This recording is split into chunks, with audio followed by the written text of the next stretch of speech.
This is the Metal Queens podcast. I'm Steve Richards. The band is Dead Groove.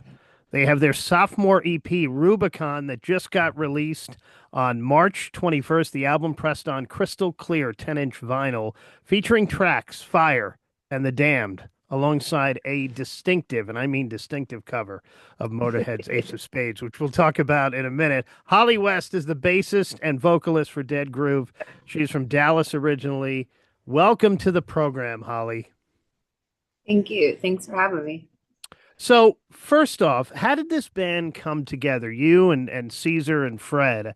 I understand it happened during the pandemic. Yeah, I haven't during the pandemic because everybody's bored, especially musicians, because we had nothing to do. But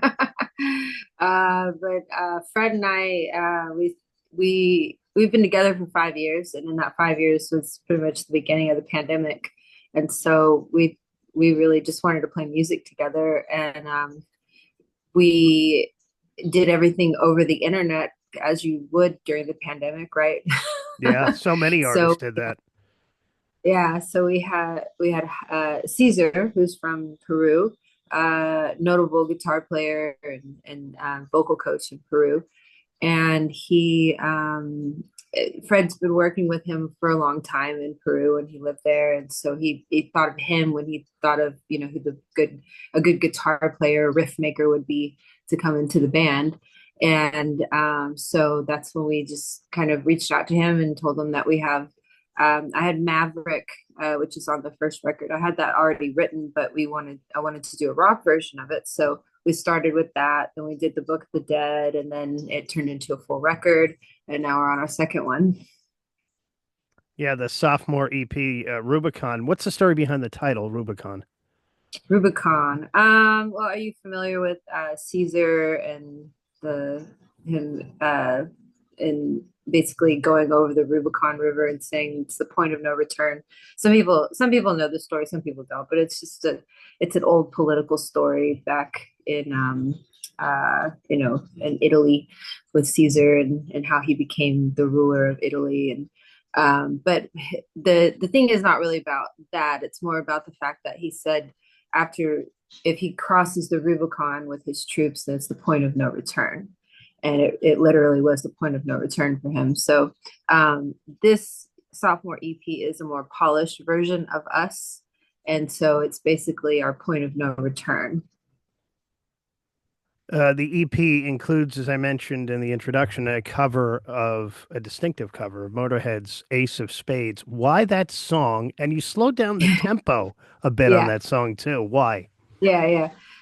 So we've been playing it live since we started playing out live. I always want to do a cover of a song in any live set that I do, if it's all original, because I think that fans really gravitate towards it, and they appreciate it. It kind of puts you in like they can at least put you in a little bit of a box that way, if you do a cover and you do it your own style.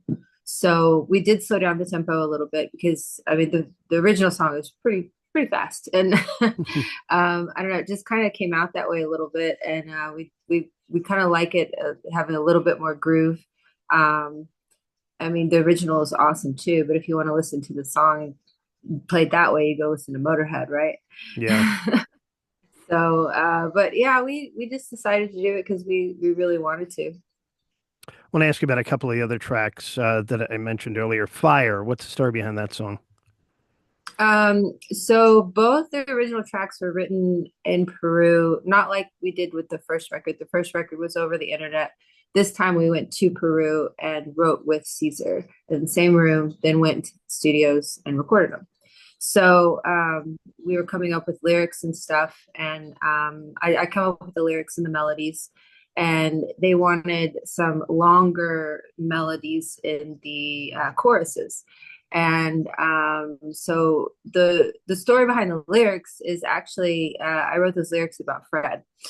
Mhm.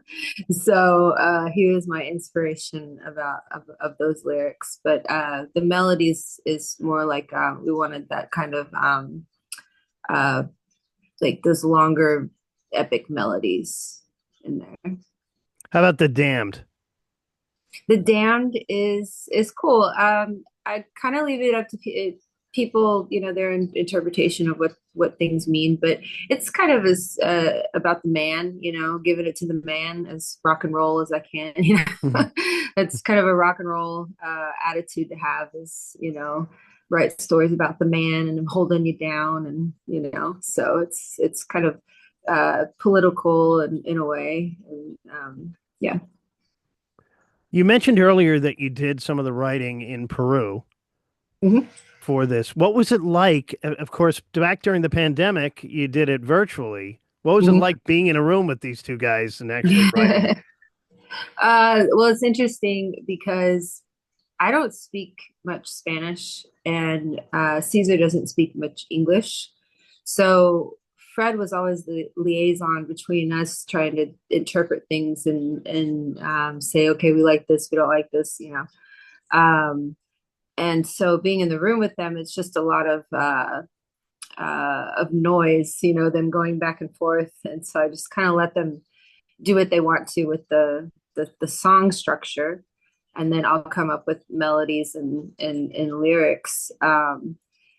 I try to make sure that each of us brings what we have best to the table. And so I don't like a lot of fuss over it either. I like to just kind of get it done, and that's what we are.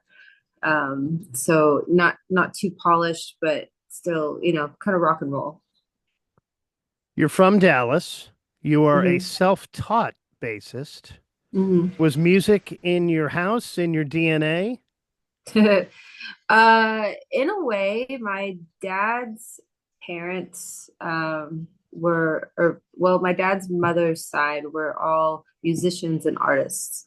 So we were always around, guitar players and singers growing up. Even my great aunt and my great uncle were both touring musicians in the country western world. Mm. So I didn't really follow in their footsteps, but but still, definitely, it just definitely rubbed off on me at a very young age as a creative person. And so I really wanted to play musical instruments when I was younger. I just didn't really understand how to, and so it took me a really long time uh, to finally get in a band and start learning how to play music. How did you settle on the bass as an I instrument? was I was asked to play the bass. I was actually starting to really learn guitar at the time. I was trying to do classical, so I was trying to read music, and I was just getting somewhere. Um, but my friend asked me if I wanted to be in his band and play bass, and he would show me how to play bass, and so I just went with it. And 6 weeks later, I was at my first gig. All right, and what's the story, Holly, behind your powerful voice? Where did that come from? I don't know, because I was in my mid 30s when I started singing. Wow. Yeah, like I said, I started pretty late. I mean, I Yeah. was almost 30 when I started playing bass, and I was just about 7 years later is when I started singing. Um, I've always written. I've always been a writer since I was a kid. I started writing poetry, and then I started writing lyrics, and then lots of different things. And so I've always had the idea to be a singer. I just didn't know if I could. And so when I decided to do my first record, I did some demos and I showed them to the guy that mixed my first record, Chris Bell, and he really encouraged me to keep going and keep writing. And so I did my first record with him, and the second record that I did was with Dead Groove, and so Cesar stepped into that role to help me, as he's a vocal coach for The Voice Peru and a lot of different big things down there like that, like big TV series and stuff like that. But a lot of celebrities too. He coaches Mm. a lot of celebrities. So he helped me a lot to kind of break my style into a more a more singer style. I don't know. I had my own style, I guess, in my first record. And so he's helped me kind of hone in on my craft, and I just keep working on it. And then with this record, we wanted more powerful everything. Like I said, it's called Rubicon because you know, we're going into a different territory at this point. We're exploring a different sound of Dead Groove, and I think it's more polished, it's more powerful, and hopefully we'll start writing even more for the next record. So is Dead Groove full time for you now? You were and are still, I think, in Zepparella, right? Yes. Yeah, that's more full time than anything. I do about 50, 60 shows a year with them. I just got off tour with them. We've done in the last 2 weeks, we've done 7 shows. So that's definitely a full-time gig. But I'm still in like 6 or 7 or 5 or 6 bands right now. As a busy bassist should be, right? Yeah. We moved to West Hollywood, and so I have several local bands that I play bass for when they need me, which doesn't take up too much time. You know, the local bands usually have like, you know, 1 show a month or something. So it's good though for me to get, you know, like to networking and then finding new venues I've never even heard of because I'm kind of new to this area as well. So I do that. I just joined a Soundgarden tribute called Black Days. So we're starting to gig, and I've got some other tribute bands I'm going to be doing some fill-in positions for and stuff. So I am definitely full-time musician. Lately, though, I've been calling myself a full-time traveler, part-time musician. Yeah, with all those bands, you must have gigs almost every other night. Yeah, I do about I would say on average like 90 shows a year at least. Mm. So it's really close to that. All right, Holly. And speaking of shows, any touring plans for Dead Groove in this summer or fall? Yeah, I was just talking to Fred about that because we had kind of the weekend where we released Rubicon. We had a few shows back to back, pretty big shows. So it was nice to get out there and play these songs live for everybody, um, gain some new fans, and start, you know, kind of putting our footprint here in Hollywood. So I think we're going to concentrate more on local shows this year, and see how that goes, because we didn't really spend enough time here in LA. As soon as we dropped our first record, we started doing East Coast and South, and you know, Midwest and stuff like that. So we want to kind of explore this West Coast territory a little bit more for this record. Where'd the band's name come from, Dead Groove? Dead Groove. We During the pandemic, we were bored, of course. And we actually started a clothing company. Fred is the designer, a graphic artist, and he's had a clothing company before. And he wanted to take some of those old styles that he had and put in, you know, or old graphics and put them on new styles. And so I build websites, not professionally, but I can build websites. And so I just put a website together, and we you know, I put his designs on some different fashions and stuff. And we were trying to figure out what the name would be, and we ended up going with Dead Groove Clothing. And so when we started the band, we kind of just wanted to keep the name going. So yeah, we're trying to build off of the brand basically. Is this your design back here? That's Fred's design. Yeah. Fred's. Yeah. Yeah. Yeah, It's great. my idea, but Fred's design. Mm. Um, it's actually a flower of death, which is like, I think, an Italian orchid or something. But it's I wanted something colorful. And so this is actually what he came up with first, and Yeah. we loved it. Yeah, it's great. Um, and I guess I can show the full record so they can Oh, there see it it. is.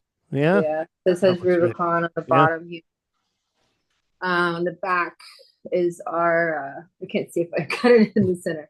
On the back is just our pictures and then the names of the songs. These are the lyrics to the two original songs.